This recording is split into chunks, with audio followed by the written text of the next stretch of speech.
My media ന്യൂസിലേക്ക് ഏവർക്കും സ്വാഗതം. വയനാട് മേപ്പടി മുണ്ടക്കയിൽ വൻ ഉരുൾപൊട്ടൽ, 8 പേർ മരിച്ചു, നിരവധി പേരെ കാണാതായി.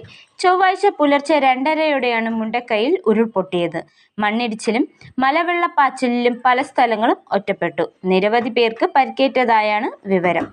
മേപ്പടിയും മുണ്ടക്കയും ചൂരൽമലയും ഉൾപ്പെടെ പ്രദേശത്തെ പല സ്ഥലങ്ങളും ഒറ്റപ്പെട്ടു. ചൂരൽമല മുണ്ടക്കൈ റോഡ് ഒലിച്ചുപോയി. ഇതേ തുടർന്ന് ആളുകൾ ഒറ്റപ്പെട്ട സ്ഥലത്തേക്ക് രക്ഷാപ്രവർത്തകർക്ക് എത്താനാകുന്നില്ല. പോലീസും ഫയർഫോഴ്സും രക്ഷാപ്രവർത്തനം തുടരുകയാണ്. പുലർച്ചെ രക്ഷാപ്രവർത്തനം നടത്തിയതിനിടെ വലിയ രീതിയിൽ മലവെള്ളപ്പാച്ചിൽ ഉണ്ടാവുകയായിരുന്നു. രക്ഷാപ്രവർത്തകർക്ക് ഉൾപ്പെടെ ഓടി രക്ഷപ്പെട്ടു.